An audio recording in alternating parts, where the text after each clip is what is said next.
Oke sahabat, bertemu lagi di Sahabat Warna. Oke, jadi di video kali ini saya akan coba bahas lagi tentang body yang retak 1000 kemarin ya teman-teman. Jadi di video kali ini saya akan bahas bagaimana cara saya mengatasi body yang retak-retak kemarin teman-teman. Jadi untuk bodinya ini sudah kita epoksi kembali ya, dan tentunya sudah mulus seperti apa yang kita mau ya teman-teman.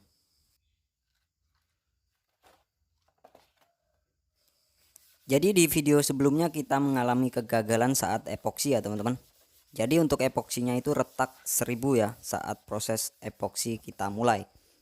Jadi untuk caranya kita hanya diamkan bodinya sampai benar-benar kering ya teman-teman. Untuk epoksinya sampai benar-benar kering keras selama 1 hari.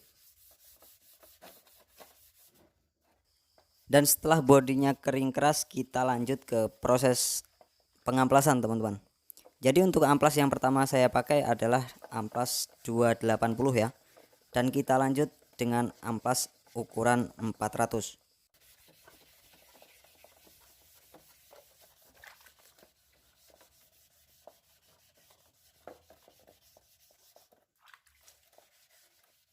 Dan setelah kita rasa semuanya sudah halus, kita lanjut ke proses epoksi teman-teman. Dan setelah kita lakukan epoksi, kita cek kembali ya teman-teman.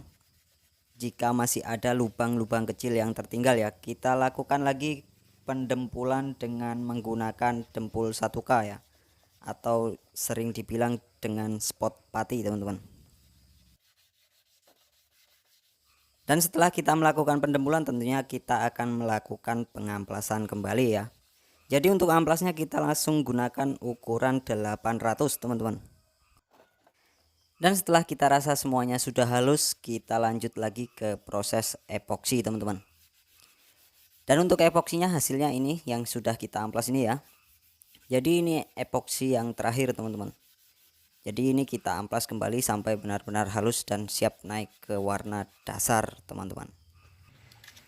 Jadi untuk mengatasi body yang retak 1000 kemarin kita tidak melakukan proses pengerokan kembali ya. Karena mengingat bodinya itu sangat hancur teman-teman. Jadi kita sudah melakukan perbaikan body, sudah kita lem ya yang pecah, dan sudah kita dempul secara rapi semua. Tapi kita mengalami kegagalan saat proses epoksi ya. Jadi kita hanya diamkan selama 1 hari lebih hingga benar-benar kering untuk epoksinya itu teman-teman. Dan kita lakukan pengamplasan tanpa kita kerok sedikit pun teman-teman. Jadi kita hanya melakukan pengamplasan ya untuk mengatasi body yang retak 1000 kemarin. Jadi media yang sedang kita amplas ini adalah media yang sudah kita epoksi sebanyak 2 kali teman-teman. Dan setelah kita melakukan epoksi sebanyak 2 kali, kita melakukan pengamplasan kembali sampai benar-benar halus ya, dan siap untuk naik ke warna dasar tentunya. Oke, mungkin itu tadi adalah cerita singkat tentang kegagalan saat kita melakukan epoksi teman-teman. Semoga bisa bermanfaat buat teman-teman semuanya ya, dan sampai jumpa di video berikutnya. See you.